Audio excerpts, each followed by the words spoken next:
Hola chicos, hola chicas, estimados, estimadas. Como les prometí la semana pasada, esta es una clase recuperativa por este viernes en que no tuvimos clases debido al feriado de Semana Santa. Bueno, hoy día vamos a hacer una clase breve, vamos a ver básicamente dos temas que estaban pendientes en el modelo de regresión lineal multivariable. ¿De acuerdo? Los contenidos de la clase, vamos a verificar que estamos compartiendo la pantalla. Aquí estamos compartiendo pantalla. Sí, estamos. Los contenidos de la clase van a ser básicamente el R cuadrado ajustado, que ya habíamos, algo ustedes me habían comentado, estaba en la PPT, pero no lo habíamos explicado, ¿de acuerdo? Por otro lado, vamos a ver los mínimos cuadrados ordinarios con restricciones y el test de cambio estructural, también llamado test de Chow. Para introducir entonces la clase, aquí tenemos un resumen del modelo multivariable, la regresión, en el caso de la regresión poblacional, ¿de acuerdo?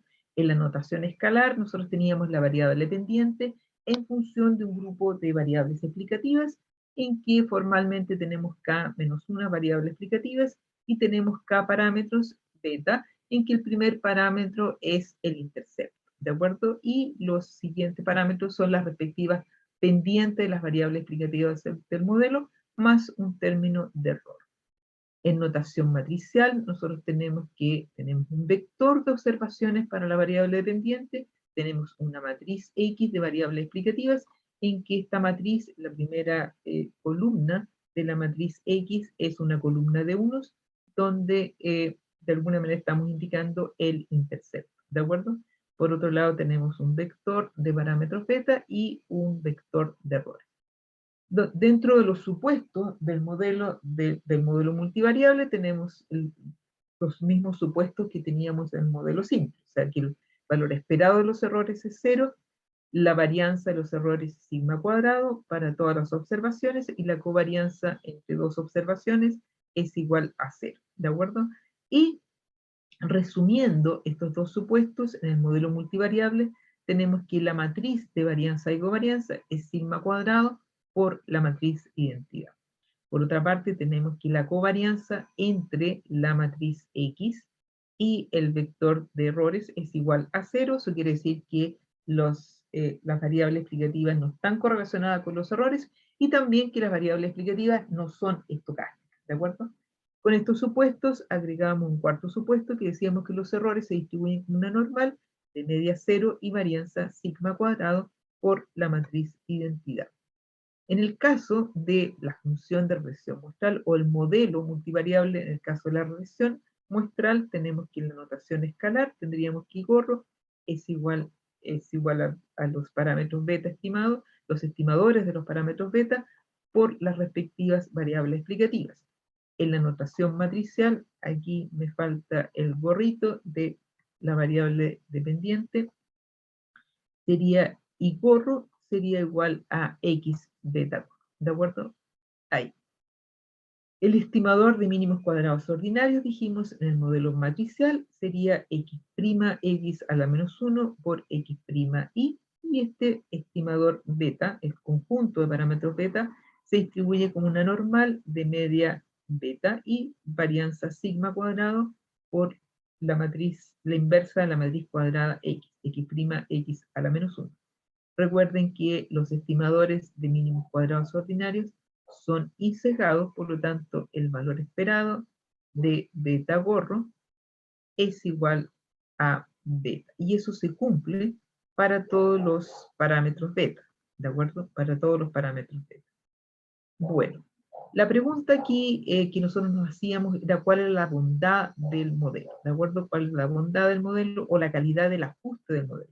Entonces nosotros decíamos que el principal indicador de bondad del modelo o la calidad del ajuste era el R cuadrado, que era igual a la suma de cuadrados explicados, dividido por la suma de cuadrados totales.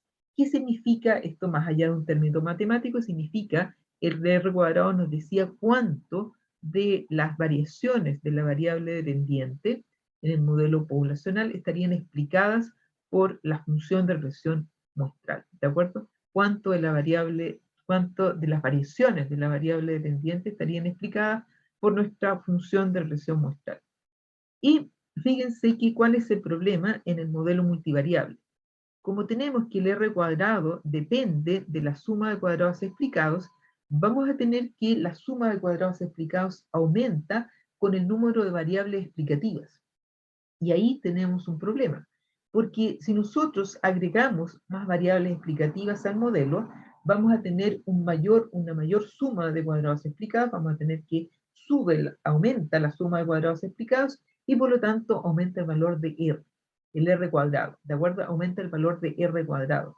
Entonces nosotros podríamos estar artificialmente inflando el R cuadrado, agregando más variables explicativas al modelo, sin que necesariamente todas esas variables explicativas sean significativas, ¿de acuerdo? Entonces, para corregir, justamente para evitar esto, para evitar que nosotros podamos inflar este R cuadrado, se utiliza el R cuadrado ajustado, ¿de acuerdo? Y se ajusta, ¿por qué? Por los grados de libertad del modelo.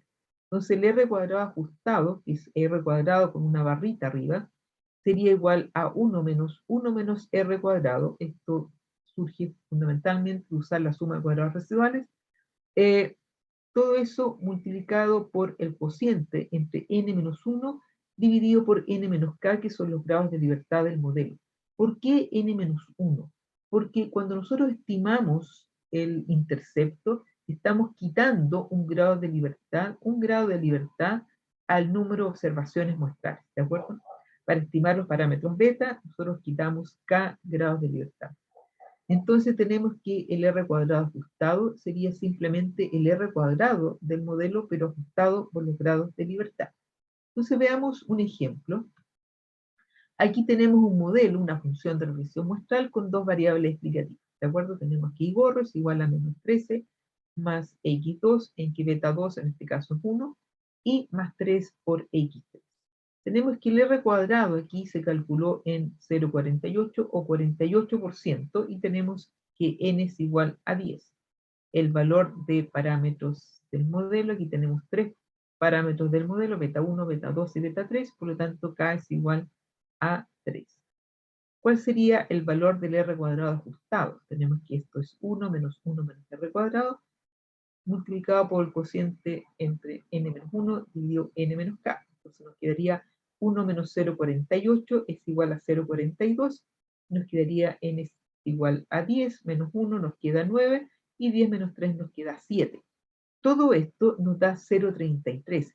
Fíjense que de un valor de 48%, el R cuadrado cae a 33%. Ajustado por los grados de libertad, el R cuadrado cae a 33%. Y esto es bastante significativo. Entonces fíjense que el ajuste del modelo sería 33%, la bondad del ajuste del modelo sería efectivo, sería 33% y no el 48%. Bueno, ¿qué pasa con las restricciones? Nosotros teníamos que, cuando estimábamos un modelo, nosotros podíamos obtener distintos valores para los parámetros beta, ¿de acuerdo? Y habíamos dicho que estos parámetros beta podíamos ver si eran significativos, podríamos construir intervalos de confianza, podíamos probar también hipótesis, ¿de acuerdo?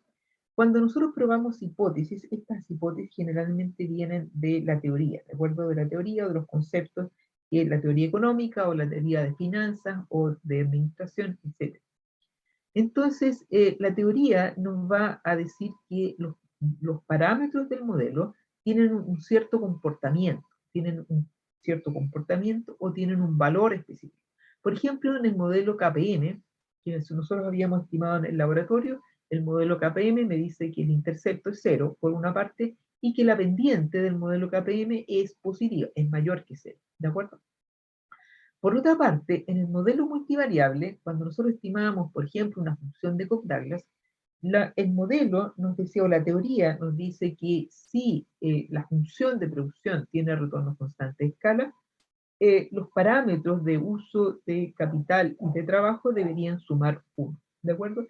Aquí tenemos la función de producción linealizada en el modelo de Cobb-Douglas, que tenemos el logaritmo del producto es igual a un intercepto, que en este caso el progreso técnico, más beta 2 por el logaritmo del trabajo, más beta 3 por el logaritmo del capital, más un término de error.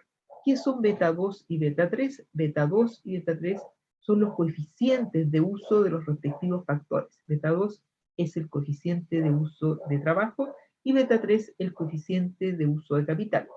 Entonces, ¿qué es lo que nos dice la teoría económica? La teoría económica nos dice que cuando la función de producción pues, tiene retornos constantes a escala, el coeficiente de uso del trabajo más el coeficiente de uso del capital deberían sumar 1. ¿De acuerdo? Ahora, ¿cómo verificamos el cumplimiento de esta hipótesis, de esta propiedad? ¿Cómo verificamos el cumplimiento de los retornos constantes de escala? Una alternativa es simplemente aplicar test de hipótesis utilizando una prueba T. ¿Cuál es el problema de esto? El problema de esto es que en este caso nosotros ya estimamos el modelo. Entonces solamente ex post, una vez estimado el modelo, queremos verificar si se cumplió o no se cumplió la condición, ¿de acuerdo? Pero la otra alternativa es estimar el modelo imponiéndole esa restricción. O sea, yo quiero estimar el modelo imponiéndole la existencia de retornos constantes de escala. Y esa estimación, ese proceso de estimación se llama mínimos cuadrados ordinarios con restricciones. Entonces, ¿en qué consiste los mínimos cuadrados ordinarios con restricciones? En el caso de la función de Cobb-Douglas, nosotros vamos a estimar dos modelos distintos. Un modelo sin restricciones, que lo llamamos un modelo libre. Un modelo libre sería un modelo sin restricciones, en que nosotros vamos a estimar simplemente la función de producción, en que los valores de los parámetros puedan ser cualquiera, sin imponerle una condición específica. ¿De acuerdo? Ese es nuestro modelo sin restricciones. Por otro lado, vamos a estimar una segunda función que va a ser el modelo con restricciones, ¿de acuerdo? Entonces, en el modelo con restricciones, nosotros le estamos imponiendo la condición de retornos constantes a escala. En este caso, lo que nosotros vamos a estimar ya no es la función logaritmo del producto o del PIB, si es a nivel agregado de la economía, sino que vamos a estimar el producto por trabajador en función del capital por trabajador. ¿Cómo llegamos a esta condición? Para llegar a esta condición, vamos a compartir acá, tenemos la pizarrita, voy a verificar que si se estamos compartiendo la pizarrita. Simplemente a partir de mi modelo original, yo tengo aquí el logaritmo del producto en función del logaritmo del trabajo y el logaritmo del capital. Si yo asumo que se cumple la condición de que beta 2 más beta 3 es igual a 1, la suma de beta 2 más beta 3 suman 1, despejo beta 2, me queda que beta 2 es 1 menos beta 3. Entonces, reemplazando a beta 2 acá por 1 menos beta 3, me queda 1 menos beta 3 por el logaritmo del trabajo, ¿de acuerdo? Restando a la izquierda el logaritmo del trabajo y factorizando por beta 3 a la derecha, vamos a obtener aquí el logaritmo de I menos el logaritmo del empleo es igual a beta 1 más beta 3 por el logaritmo del capital menos logaritmo del trabajo. Con las propiedades del logaritmo, en este caso logaritmo natural, me queda el logaritmo natural de I dividido por L, que es el logaritmo del producto por trabajador. A la derecha me quedaría beta 3 por el logaritmo de capital por trabajador, K dividido por L. Entonces fíjense que de una función de producto total, yo llegaría, imponiendo la restricción, llegaría a una función de producto por trabajador. Y esto sería mi modelo con restricciones. ¿De acuerdo? Entonces, ¿cómo verificamos que se cumple la restricción?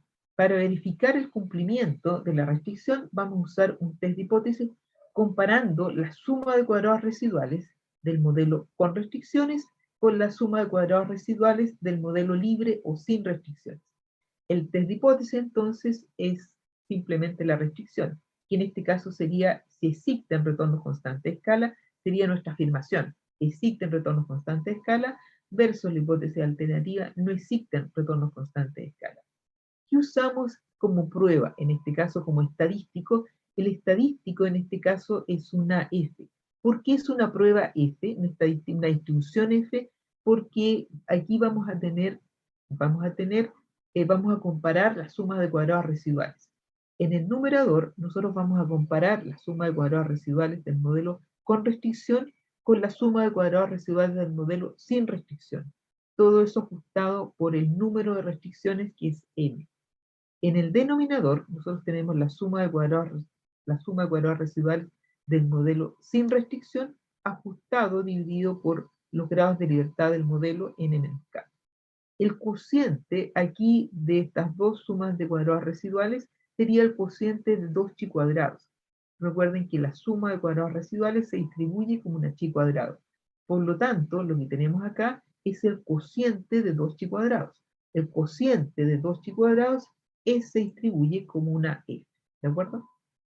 Entonces tenemos acá que la f, que nosotros calculamos para probar la existencia de retornos constante a escala, o para verificar si se cumple la restricción, se distribuye como una f de m, n menos k grados de libertad, en que m, recuerden, es el número de restricciones del modelo. Entonces vamos a decir que si la f que nosotros calculamos, decimos la f de la suma de cuadrados residuales, es mayor que la f de tabla al 5%, se rechaza la hipótesis nula, y si rechazamos la hipótesis nula, decimos que no se cumple la restricción. ¿De acuerdo? Entonces, para que quede más claro, esto vamos a ver un pequeño ejemplo. ¿De acuerdo? Vamos a ver un pequeño ejemplo que está en el Pujarati. Para verificar esto se usaron datos de la economía mexicana entre 1955 y 1971, ¿de acuerdo? Y lo que se quería verificar si en ese periodo en la economía mexicana a nivel agregado existían retornos constantes de escala, ¿de acuerdo?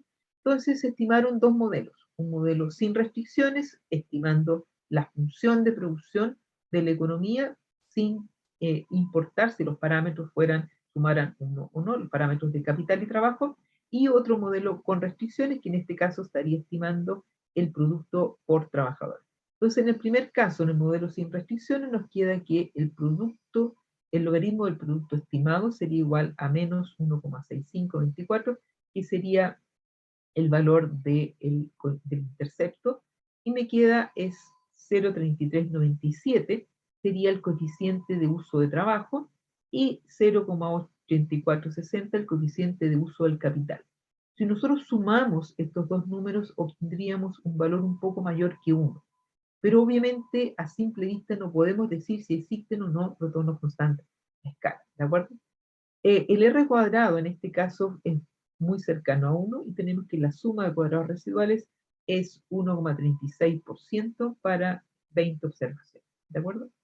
En el caso del modelo con restricciones, que estamos estimando aquí el PIB por trabajador o el producto por trabajador, nos queda que el coeficiente de uso del capital por trabajador es un poco mayor que 1.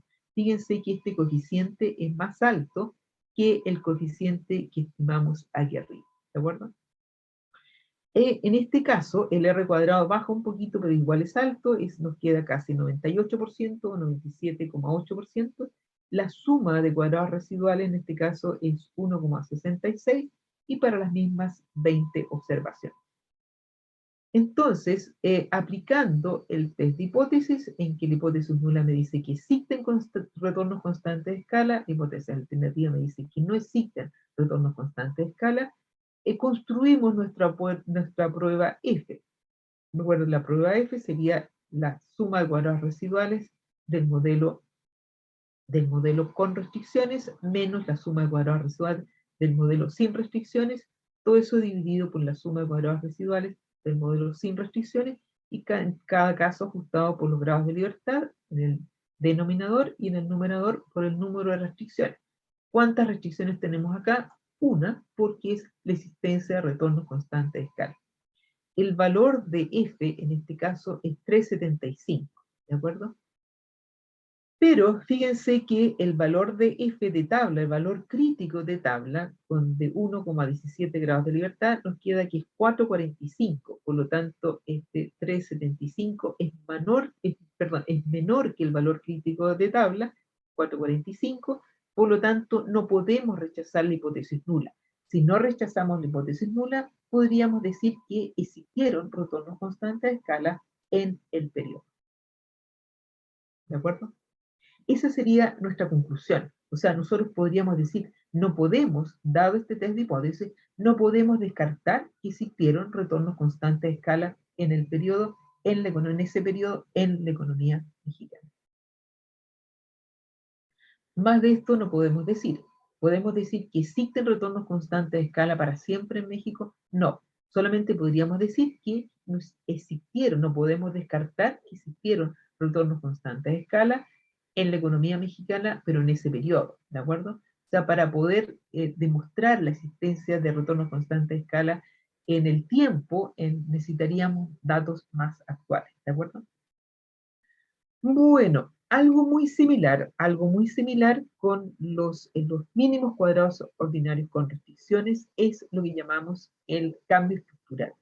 Nosotros, cuando estimamos un modelo de regresión lineal, un modelo simple o un modelo multivariable, generalmente habíamos usado datos de series de tiempos o a veces datos de sección cruzada. Generalmente, en las series de tiempo, con los datos históricos, nosotros vamos a encontrar que pueden cambiar los parámetros, que pueden cambiar tanto el intercepto como la pendiente o las pendientes en el caso de un modelo multivariable. ¿Por qué ocurre esto? Esto puede ocurrir por diversas razones, ¿de acuerdo? Pero el cambio, cuando los parámetros beta cambian en el tiempo, a eso le llamamos cambio estructural. Entonces, ¿qué sería un cambio estructural? Un cambio estructural sería cuando cambia la pendiente del modelo o las pendientes del modelo y o cambia el intercepto, ¿de acuerdo? En ese caso, cuando los parámetros beta cambian en el tiempo, estaríamos ante un cambio estructural del modelo.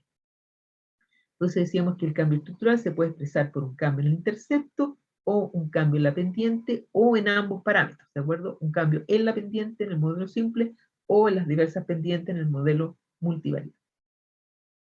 Los cambios estructurales, nos dice, se presentan en el tiempo, ¿de acuerdo? Entonces, considerando dos periodos de tiempo, tendríamos un periodo 1, un periodo previo al cambio, y un periodo 2, un periodo después del cambio estructural. ¿Por qué se producen estos cambios estructurales? Aquí vamos a ver un ejemplo. Los cambios estructurales ocurren por diversas razones, ¿de acuerdo? Nosotros aquí vamos a ver el ejemplo, que también es un ejemplo del texto, nos dice, en un estudio acerca del comportamiento del ahorro en función del ingreso disponible para Estados Unidos y entre 1970 y el 95, se dispusieron los datos de la tabla 1, ¿de acuerdo? ¿Qué podríamos decir? ¿Qué hechos ocurrieron en ese periodo, en esos años en Estados Unidos? Y también, ¿qué hechos ocurrieron también, podríamos decir, en el caso de Chile? Por una parte, entre el 73, en el 73 y el 79 hubo dos crisis de petróleo, ¿de acuerdo? Dos crisis de petróleo en el mundo, el 73 y el 79, que en el caso nuestro, en el caso chileno, también después de esto se gatilló la famosa crisis de la deuda del 82. En estos dos periodos, los precios del petróleo se dispararon en la economía mundial y provocaron dos grandes crisis, ¿de acuerdo? De una gran inflación y gran recesión en el mundo. Por otra parte, en Estados Unidos, en el periodo, entre el periodo 81-85, se aplicaron una serie de reformas estructurales, las reformas económicas en el gobierno de Reagan, que coincidieron con las reformas económicas también aplicadas por la primera ministra Thatcher en Inglaterra. Fundamentalmente eran reformas económicas pro mercado, libres, que también se consideran neoliberales, digamos, de alguna manera bastante ortodoxas con la economía, donde se liberalizaron los mercados, ¿de acuerdo? Se eliminaron una serie de medidas que impulsaban más la demanda en los periodos anteriores y también en el mundo también ocurrieron en otras partes, como el caso de Chile, ¿de acuerdo? Posteriormente, en el caso de en Estados Unidos, estuvieron los gobiernos de Bush y después el gobierno de Clinton, el gobierno de Bush en el 89 al 93 y el gobierno de Clinton entre el 93 hacia el 2000. Entonces, podríamos decir, ¿son comparables los datos en estos distintos periodos? Probablemente no, porque hay hechos que ocurrieron, crisis del petróleo, reformas económicas y después otros tipos de gobierno, ¿de acuerdo? ¿Qué pasó en el periodo con las reformas económicas? Hubo una reducción de impuestos, se reduce el gasto público, se aplica una política monetaria antiinflacionaria. En el caso chileno es un conjunto de privatizaciones. Entonces, podemos comparar la economía en antes y después de la reforma, probablemente no. Entonces, aquí tenemos los datos entre 70 y el 95. Fíjense que el ahorro viene creciendo hasta el 74 sistemáticamente en la medida que aumentan los ingresos. Pero, ¿qué pasa en el 76? El 76 acá en Estados Unidos tenemos que 76 y 77, pese que aumenta el ingreso, el ahorro cae. ¿De acuerdo? Aquí hubo un aumento sistemático, pero aquí hubo una caída del ahorro. ¿De acuerdo? Después de esto, tenemos que a partir de 78 vuelve a aumentar el ahorro y, sin embargo, el 83, que coincide con la crisis del petróleo, también tenemos que hay una caída del ahorro pese a que el ingreso aumenta.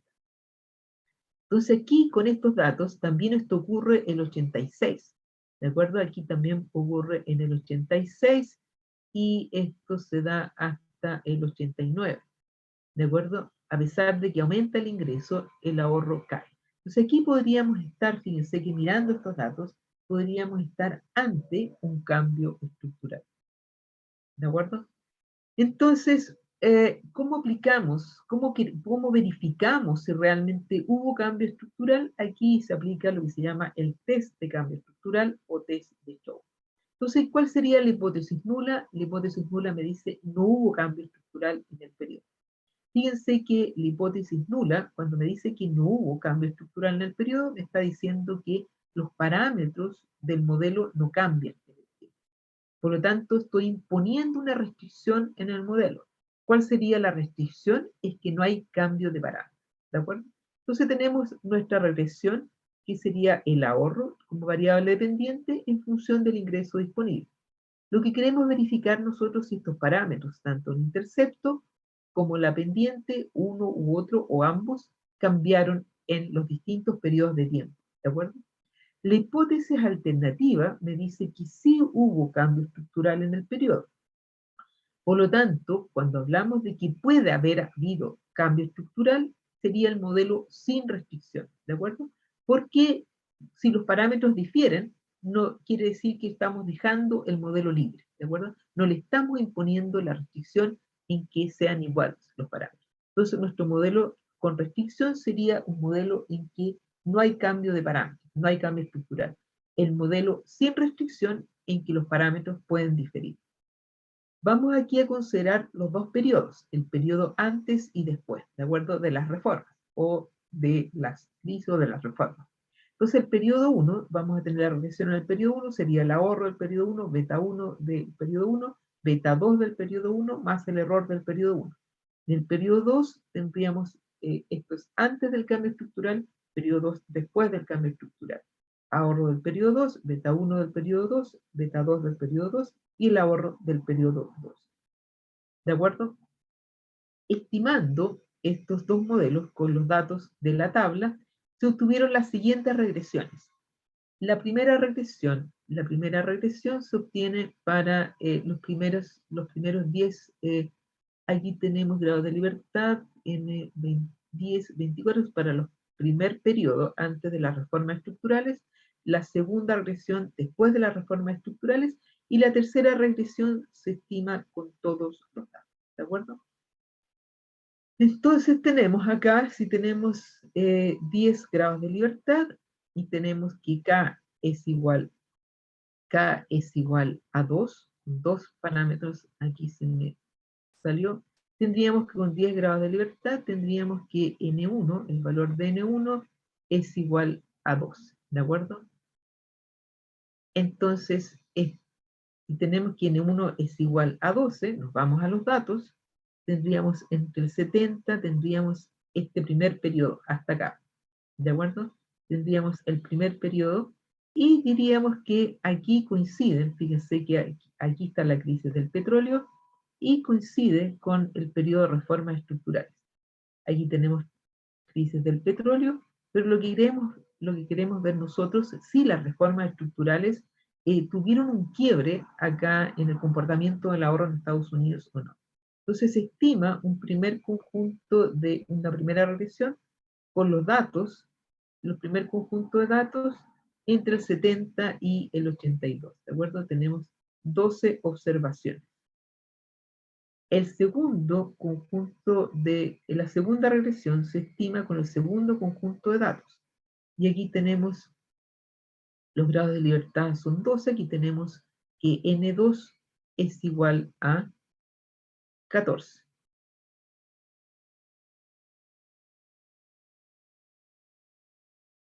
Entonces, aquí tendríamos la primera regresión para el periodo, aquí tendríamos la primera regresión antes del cambio estructural. Aquí tenemos la segunda regresión después del cambio estructural, y esto sería el modelo sin restricciones, ¿de acuerdo? Y acá estamos estimando la regresión con restricciones. ¿Por qué la regresión con restricciones? Porque aquí estamos imponiendo que los parámetros aquí beta, tanto el intercepto como la pendiente, sean iguales, ¿de acuerdo? Y aquí tendríamos que n es igual a 26. Fíjense que en el primer periodo, entre el 70 y el 82, tenemos que el intercepto es 1,01 aproximadamente y la pendiente es 0,08. O sea, lo que diríamos que aproximadamente las personas destinaban un 8% de su ingreso disponible para ahorrar, ¿de acuerdo? En el segundo periodo, ese ahorro, fíjense que aquí cae a 1,5%. O sea, aquí en este caso, las personas destinarían 1,5% de su ingreso disponible al ahorro. Cae el ahorro en el segundo periodo. En el modelo con restricciones nos dicen que las personas destinarían aproximadamente un 3,8% de su ingreso disponible para ahorrar, ¿de acuerdo? Eh, entonces vamos a aplicar el test de Chow para verificar si efectivamente se produce o no se produce, o se produjo o no se produjo el cambio estructural. Entonces, ¿qué es lo que nos dice el test de Chow? El test de Chow, la hipótesis nula, nos dice no hubo cambio estructural. Si no hubo cambio estructural, decimos que los parámetros beta, tanto intercepto como pendiente, son iguales en los dos periodos. En los dos periodos, en el periodo antes de las reformas estructurales y después de las reformas estructurales, ¿de acuerdo? La hipótesis alternativa es que los parámetros difieren entre el periodo previo a la reforma y después de la reforma. Entonces, para testear usamos la F de Chow, ¿de acuerdo? Fíjense que esto es similar, es muy similar a los mínimos cuadrados ordinarios con restricciones. O sea, aquí tenemos la suma de cuadrados residuales del modelo con restricciones menos la suma de cuadrados residuales del modelo sin restricciones, en este caso ajustado por K, por los grados de libertad, ¿sí? Por K, por el número de parámetros del modelo que nosotros queremos verificar, todo eso dividido por la suma de cuadrados residuales del modelo sin restricciones ajustado por los grados de libertad. En este caso tenemos n-2k. ¿Por qué? Porque estamos sumando acá n-1 menos k, los grados de libertad de la primera parte, la primera regresión, más n2 menos k de la segunda regresión. N-1 menos k son los grados de libertad de la primera regresión del primer periodo, y N2 menos K son los grados de libertad de la regresión del segundo periodo.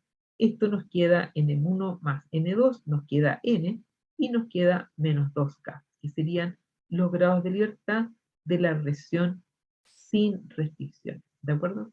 Y esto se distribuye como una F de 5, al 5% de K, N menos 2 grados de libertad, ¿de acuerdo?